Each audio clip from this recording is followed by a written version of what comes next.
to How Humans Heal. I'm Dr. Donnie Wilson, and today I'm really excited to introduce you to Dr. Aimie Apigian. She is the author of Biology of Trauma, and she does her work online and in programs helping people to recover from trauma.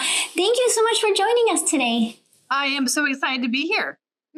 I know I love talking about trauma and stress and helping all of us to recover from it, because most all of us are exposed to some form of stress or trauma, whether we realize it or not.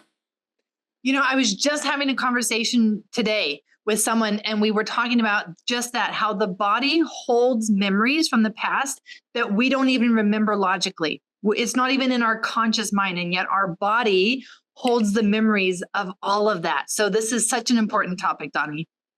And I would love to start by, because you really draw a distinction between stress and trauma. So I would love your definition of, because sometimes we talk about them as the same thing, but I would say they're a way of understanding the differences in how they impact our body, right? In our bodies. But tell us more. What's the difference? Yeah. So in chapter 1 of my book, I lay out the 5 steps that the body takes when it goes into a trauma response. And that really clarifies for us that there is a difference between a stress response and a trauma response. Now, I'm going to cut to the chase, and I'm going to tell you that the difference between the two is what I call the critical line of overwhelm. And if you and I were to go to the gym and we were to work out and lift weights, we would lift weights to the point where it was stretching and building our muscles, but we wouldn't want to break our muscles. As a surgery resident, I actually had a patient come in who had broken his muscle. His bicep tendon was here in the middle of his arm because as he was lifting weights, he had lifted too much. That's like the definition of going. And we sometimes think we're like superhuman machines, and we don't realize we have a limit like that. We don't like to think that we have limits, and we haven't known our limits. And so it's been very easy for us to push and push and push, thinking that, oh, I've got reserves. Oh, I've got buffer, not realizing that, no, we're right there at that edge. And it doesn't take much for us to cross that line, and we go into overwhelm. So in the body, in our biology, overwhelm is the equivalent to the trauma response. Stress is going to be, wow, this is hard, but I think I can do it. I think I can overcome, and I'm going to give it my best. But the moment that a person starts to feel like, I can't do this, or they have the thought, this is too much, that is how they will know in their body they have crossed that line, and their body is in trauma biology, not a stress biology anymore. And I mean, the thing, based on that definition, it means that many more people are experiencing trauma than we ever realized. So many more. And even as a physician, this was my story. I did not know that my body was holding so much trauma because I didn't know to call it trauma. I had just thought, well, I've just been stressed for a really long time. Mm-hmm. And it wasn't until I got very sick, and not only was it a burnout, but I developed chronic fatigue, autoimmunity. I was anxious. I was depressed. I was overweight. I was already on 2 mood medications. And even with all of that, as a physician, I was like, trauma? Me? I had trauma. Right, but that wasn't something that was defined in the medical textbooks. Right. So we didn't learn about that. Even today, we still have this mindset of we're looking for a past event in our life that qualifies us as having had trauma, where what we really should be looking at, Donnie, is, do I feel overwhelmed in my life today? Not in the past, today. Mm-hmm. And if I had asked that question, do I often feel overwhelmed? It would have been hands down yes, and I would have known to do something different with my body. But until I knew that, I kept trying to do stress management. I kept trying to do self-care, not realizing that that's not going to touch it when it's trauma, because trauma is deeper than stress. It's such a good distinction, and I think so many of us are getting. We're in that zone of stress, and it goes beyond that and goes deeper, like you're saying. And then it's like it requires a different way of recovering. And we're going to get into some of your tips for recovery. But I'd love first, let's just talk through that trauma response in the body and the vagus nerve, because I love hearing you talk about the vagus nerve, and I think it's important for people to recognize how this is what's really happening when it shifts from just a day-to-day stress to now your system is going into a trauma response. Yeah, let's talk about those 5 steps. So the first step the body always does is a startle response. Now, everyone is familiar with the startle. Someone jumps out at them and they jump. It's an uncontrollable response. You don't have control over startling. It's like going into the doctor and the doctor tapping your knee with the reflex, hammer. Your knee is going to jump. You can't control it. So that's what the startle response is. And that's always the first step. Now, what's important to know is that if we're going to go all the way into the trauma response, it's really helpful when we come back to process these events that we understand what was it that startled me. And the question that we ask to determine that is, when was the first moment that I felt that something might be wrong? That was our startle moment. And for so many of us, we have a pretty good gut intuition that tells us something's off here. Something is wrong in this situation. This person is going to hurt me. And we can often look back and say, I knew it. And I still didn't do anything. So we want to just be able to identify that the startle response is part of the steps that eventually lead us into trauma. But what happens next is that when we're startled, then our body is going to move into a stress response. And the stress response is taking action. Stress means action. And so this is where I already mentioned it, where we think, oh my goodness, this is a big problem. This is a big challenge. This is a big danger. I need to do something. And we take action. And our whole biology is changing to help us take action. Our blood is being moved from our gut over to our muscles and our brain so that we can move and we can think. All of our mitochondria and our cells are making more energy. And it happens instantaneously because of how our nervous system is designed. And our startle and our stress responses are communicated through the sympathetic nervous system. That is a chain of nerves that runs down the sides of your spine, actually. And it's such a fast communicating system that it immediately can turn us into moving in response to a danger, like getting out of the way of an oncoming car, even before our brain can consciously recognize there's an oncoming car. That's how fast that sympathetic nervous system is. But here's where it can turn into trauma. And the next step is what I call the wall. And it's hitting the wall. And so imagine if we were driving a car and we are trying to outrun a tornado or a hurricane. And so we're racing. I mean, we're driving, pedal to the metal. And then we hit a wall. And there's no possible escape around the wall. We look for a way out. We look for a way over. We look for a way through. And there's no way around. We've come to a wall.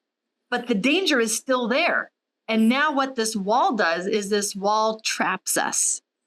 And we feel powerless. That is the moment that our body, our nervous system, makes the decision, we need a different survival strategy. Because if I can't outrun this, if I can't outfight this, if I can't outsmart this, then I need a different survival strategy. And the survival strategy is the trauma response. And it's the response to shut down, which may seem counterintuitive to shut down in order to survive. But let me walk you through it because there's 2 more steps. The first step after hitting that wall is what we call the freeze response. Now, many people may be familiar with the freeze. They may have heard it in terms of fight, flight, or freeze. It's actually not true because, as we've talked about, fight or flight is in the sympathetic high energy stress response. Happens first. And if your body responds with a freeze, you are going into the trauma response. There's no way to freeze and then come back out to stress. Like that is where you've crossed that critical line of overwhelm. And there's no turning back once you've crossed that line. You're going to need different strategies to come out and heal and recover after a trauma response than a stress response. So the freeze response, why would we freeze when we most need to move and do something? Why would we freeze? Here's the reason. It's the shock of realizing we're trapped and powerless. And it hits us like a shock. It's a heart shock. And it stops us in our tracks as we realize I'm at the mercy of whatever this is against me. There's nothing I can do. And that's where the shame starts to hit, because we start to have this internal message of, well, clearly I'm not good enough. Clearly I'm not enough because I couldn't respond. I wasn't big enough. I wasn't strong enough. I wasn't smart enough.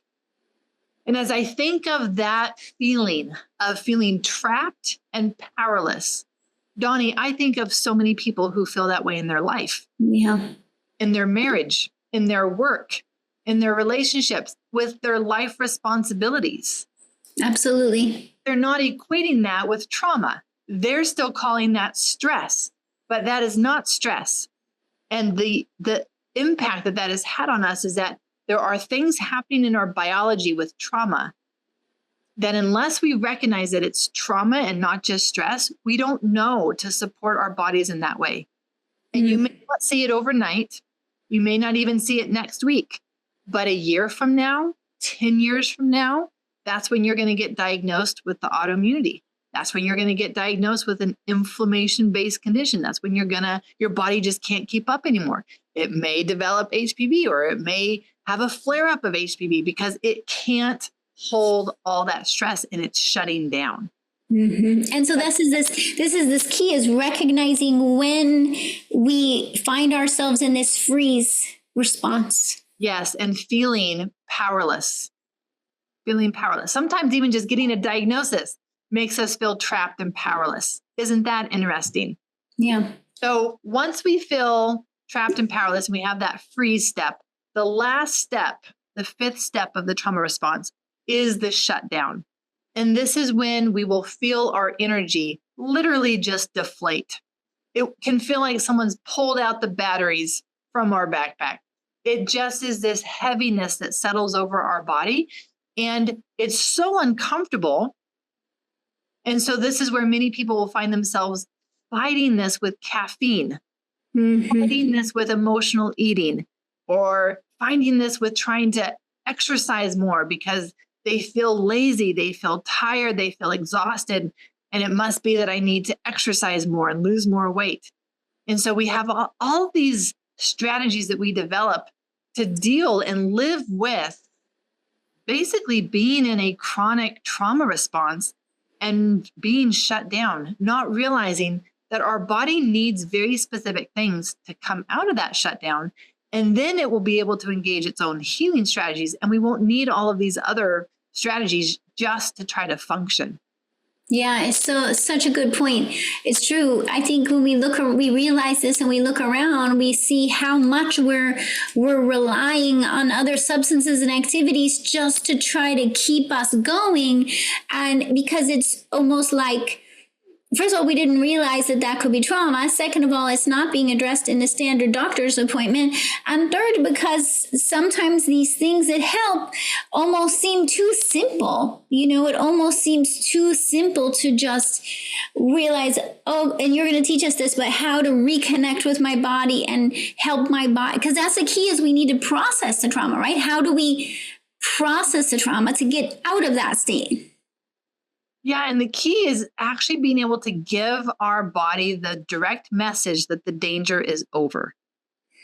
And the problem is that we live in a world and a society, we've created our lives to constantly give messages that we're still in danger.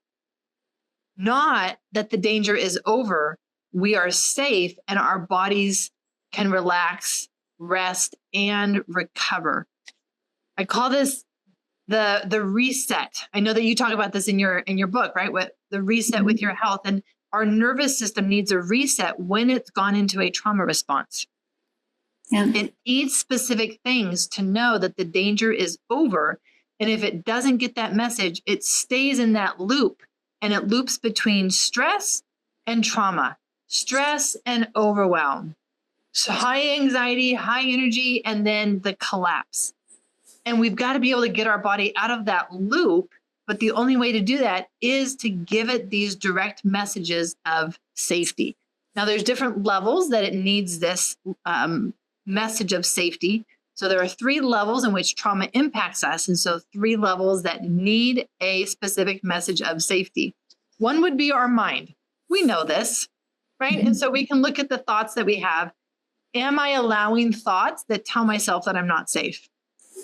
Now, the thoughts are never going to be enough, though, because our thoughts are actually fed by our body sensations. They are created by our nervous system, but that is one piece. And even some of the narrative work that I help people do to process works around that, explaining the story of what happened and when we went into the trauma response in a very specific, tangible way, so that our brain knows, oh, there's an ending to the story. Otherwise, if there was no ending to the story, even as adults, we can still feel like a small child who's trapped and powerless by an older adult who's hurting them. So there actually needs to be a clear, let me tell you the end of the story. So that's the mind. And then there is the body. And now with the body, I'm actually talking about our muscles and our self-defense movements, because when we're in a stress response and we're supposed to be moving, I'm supposed to be doing self-defense movements that will help me overcome a danger. But if for whatever reason I was unable to overcome, then some of my movements got blocked, and our body remembers that. And this is why if we have had a car accident that we haven't actually processed and healed, we can be driving along the same road and we can feel our body having a response, because it's our body and our body's somatic memory in the tissues that's responding to that. So we actually do need to still work with our movement and specific self-defense movements. Breathing is never going to be enough, because we actually need to engage in the self-defense movements that were blocked and ineffective at that time. But here's the piece that most people miss. They miss the biology piece, Donnie. And I know that you know how important the cellular piece is, because when our body has had trauma and it hasn't had that reset to safety, our biology stays in a state of fear. It does. It just keeps on repeat. Exactly. And I say, we got to resolve, or we're going to just repeat. We've got to rewire, or we've got to repeat. And so looking at, well, what is the impact still on my biology? Are my cells getting the message that the danger is over? Or for them, is the danger not over? Maybe they're still depleted with essential nutrients. Yeah. Maybe their mitochondria still has compromise and toxins, even just oxidative stress that's built up from past stress and trauma that is impacting its ability to make energy. And all of those, our own biology, is a message to our nervous system that we're still in danger because we don't have the nourishment and the reserves that we need. And that will be another reason why we just can't overcome our past. And our biology stays in a state of fear, which means that our thoughts will stay in a state of fear. Our emotions will be ones of insecurity. And we will find ourselves doing things that we don't want to do anymore, like stress eating, and not be able to stop ourselves, because our body is literally saying, I know you don't want to do this anymore, but I need this to survive. And our survival patterns will always override any logic that we try to throw at it. Having optimal cortisol and adrenaline levels is essential for health and longevity, and yet the stress in the present and in the past can affect our cortisol and adrenaline levels, causing them to be too high or too low. The thing is that we're not all affected by stress in the same way. So, over the past 2 decades, I've been researching and discovering how to help my patients recover from stress. And I've identified the 5 stress types, which are the 5 common patterns of disruption in cortisol and adrenaline levels. The reason why this is so important is because the treatment is different. When cortisol is too high, we use different herbs, nutrients, and other modalities to bring levels back to optimal than if the levels are too low.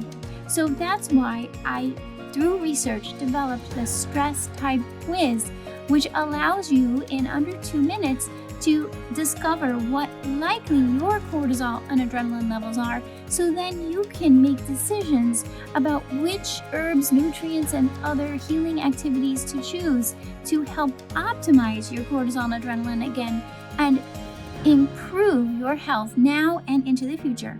Just go to stresstypequiz.com where you can take the quiz and take it from there.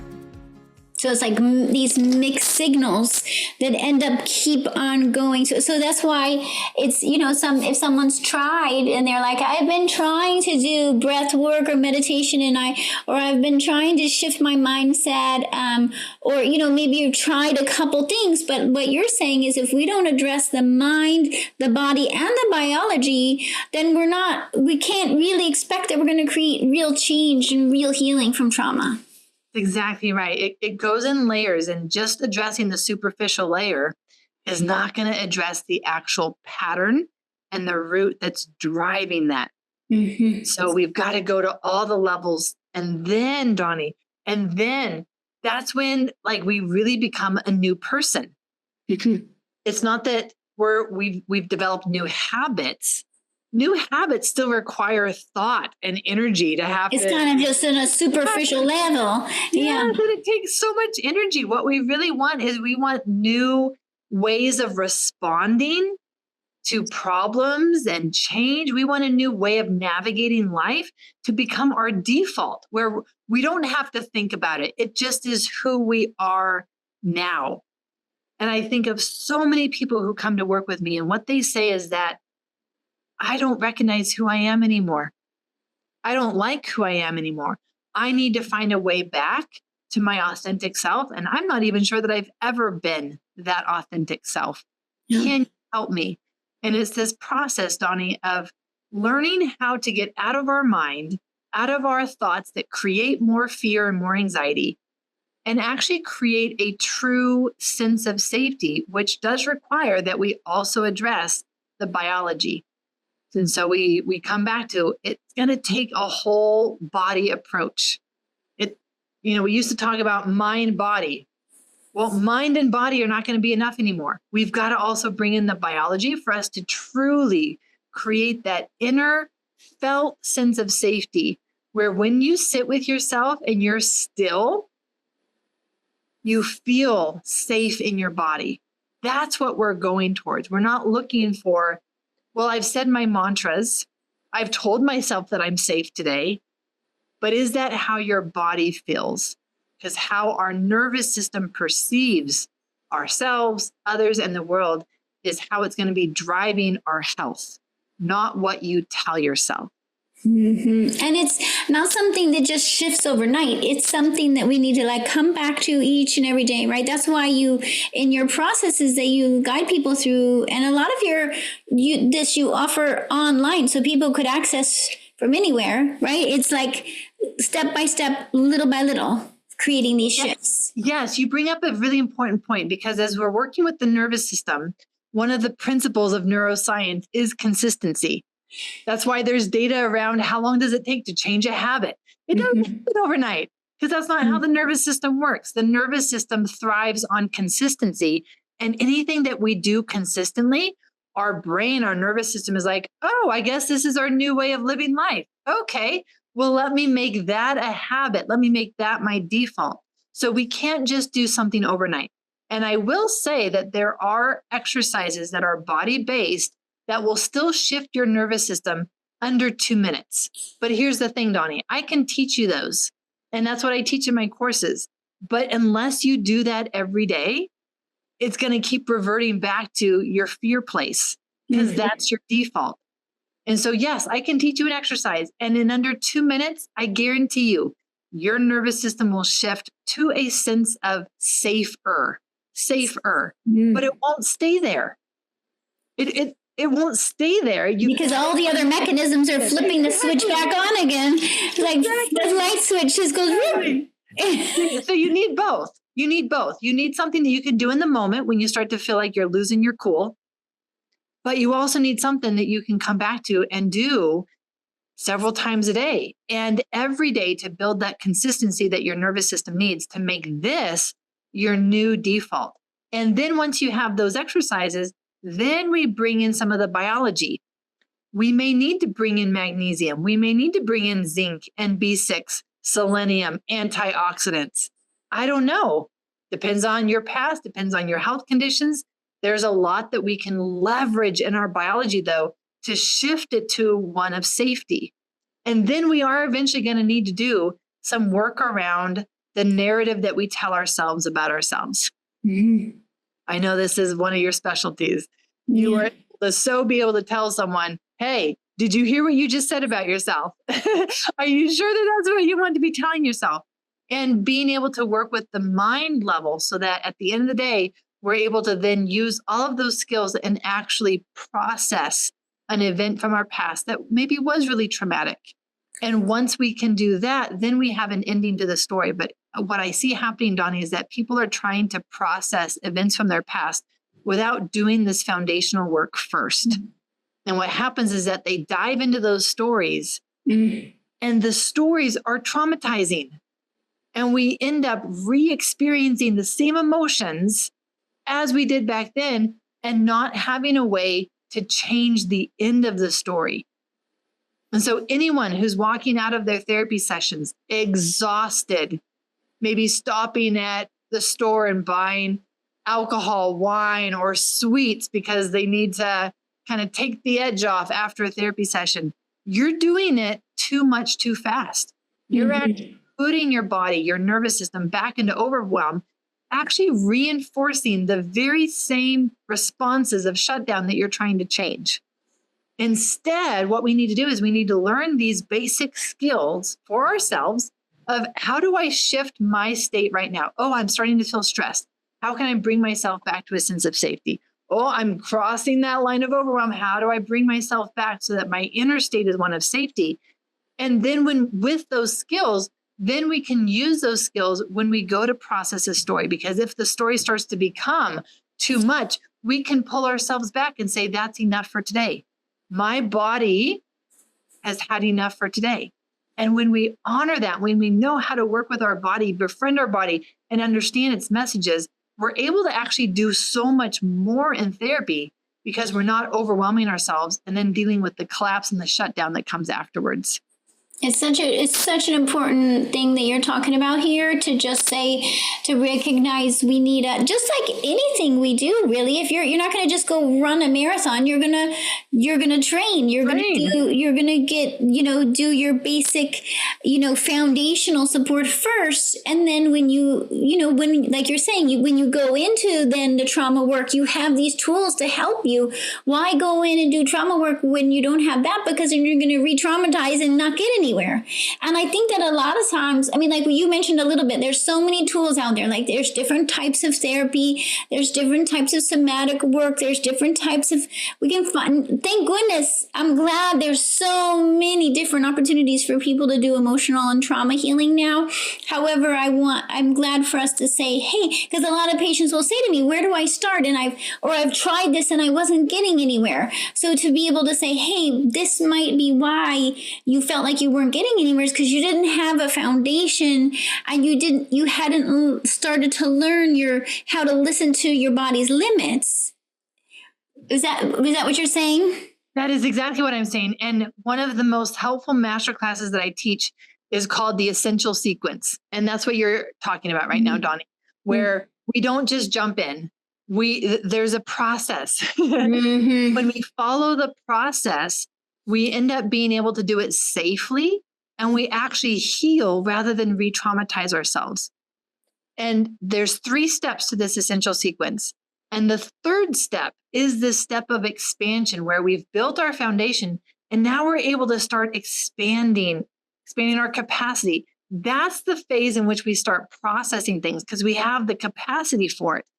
But so many people are going in and trying to live in a house that doesn't have a foundation. It's going to collapse in on you. Yeah, yeah. And talk us through, like, what does that mean? Because I know you use some of internal family systems, like what's sometimes called parts work, sometimes what's called somatic therapy. So would you say you've studied all of these and you're kind of integrating and drawing from them to see how you can use all these tools together? Yes. And when you say that, it takes me back to my story. So this is what I learned in order to first help my son. I adopted a son during medical school and then myself. And this is not normal medical school training to also do these trauma therapy trainings. But what happened is that as I decided to become a mom to a son who was very traumatized in the foster care system, and before being placed in the foster care system, I saw that the traditional therapies were only making him worse.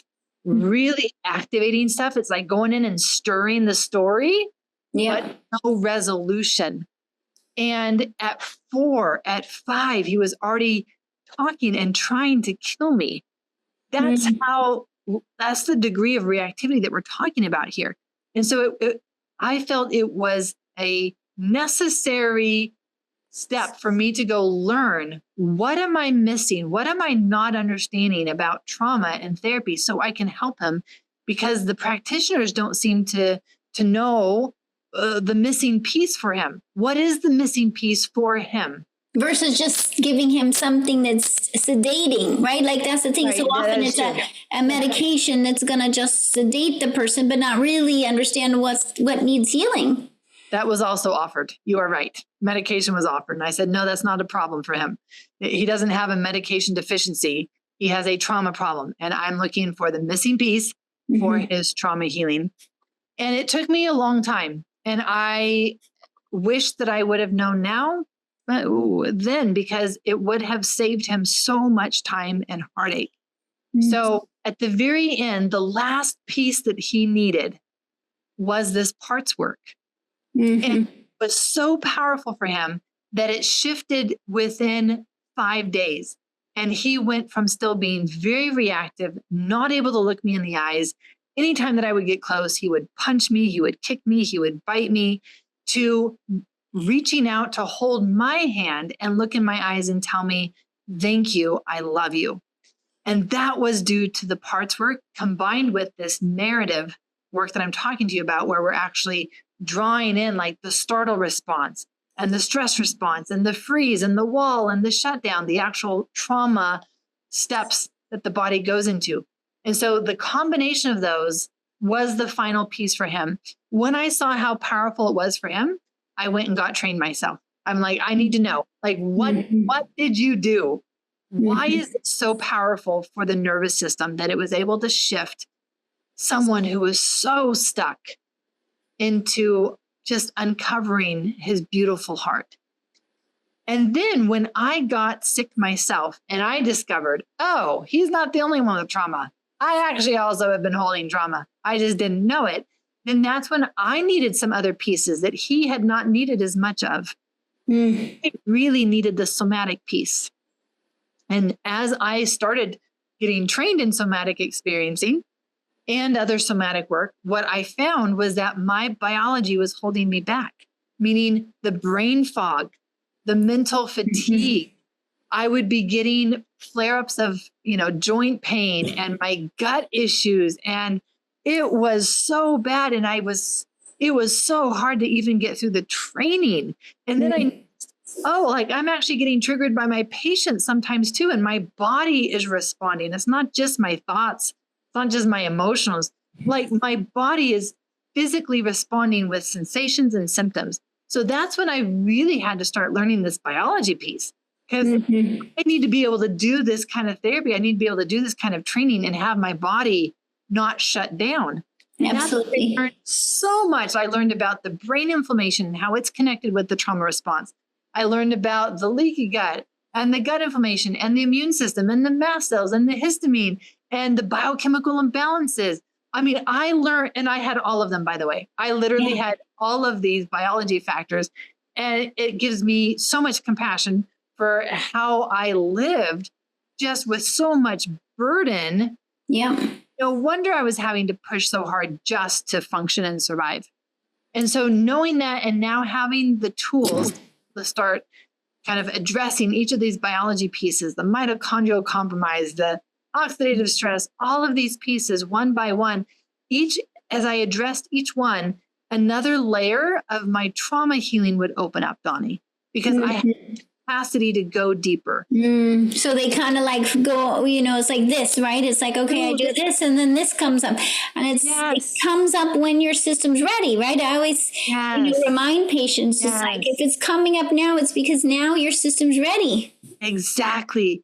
And that's the beauty of being able to integrate these pieces. And so that's why I do that for people is we've got to integrate the parts work, because the more parts work we do, the more that it opens up the body and what it needs. And guess what? The more somatic and body work we do, the more it opens up parts work, and the more it opens up the biology. And the more biology work we do, the more capacity we have for the somatic work and the parts work, so that they end up feeding each other in a positive cycle that actually creates momentum for our healing, rather than the downward spiral that they are now when they're all stuck in that biology of fear. Absolutely. I've been researching this and writing about it for over a decade, more than that. And I'm so excited to get to talk with you about it, because I get so excited too. Like now we're like, oh my gosh, we're not just, because sometimes we talk about trauma as if it's like a rock that's just going to be a boulder that's sitting there forever and it's just set in stone and there's nothing you can do about it. And I think a lot of people have been even told that or had the perception of that. And now we're saying, actually, there's things we can do. There's things you can do that are actually working to help people heal. And it's not that it's a overnight fix or a single pill or something. It's a complex process, but the fact that we can actually heal from trauma is the exciting part. It is the exciting part. There are so many things that we can do. And when we're stuck, there are specific reasons why we're stuck, and we can find those reasons and resolve those reasons. And so that's what brings me back to the essential sequence that I teach. The essential sequence is what allows us to know, where am I in this sequence? When I know where I am, it allows me to know what is my next best step. Is my next best step to process some stuff from the past? Or no, that is not my next step. My next step is just this. But it allows us to be able to know what to do and in what order that will allow our body to start to unblock these things that have been keeping us stuck. So I'm going to make sure we have the link to your book, the Biology of Trauma, and your program, because you have also free challenges that you lead online, and also group programs that you lead. So I'll make sure that we have that below. So anyone who's like, okay, I want to go learn more from Dr. Aimie, that you have that information. Is there anything that, I know we're short on time, but is there anything that you might share that people can either do or know that get them started in this process? Yes. And actually, given that we're running short on time, I'm going to say that I have things over on my YouTube channel and my Biology of Trauma podcast, and they will find different elements. So if they want to learn about parts work, I have that. If they want to learn more about the somatic, I've got that. If they've never heard about the biology piece and they want that, then they can find those things specific. So I've got resources there on my YouTube channel and my podcast that they can go and find. Okay, awesome. So we'll put that information as well. Thank you so much for joining us today at How Humans Heal. I'm so excited about the work you're doing and sharing with the world. And I'm so glad that everyone listening is going to get to learn more from you. So thanks again. And thanks everyone for joining us here at How Humans Heal. Make sure to subscribe and leave your comments and join me for the next episode. Thanks for listening to How Humans Heal. If you liked this episode, leave a rating and a review. And for more resources, visit drdonnie.com.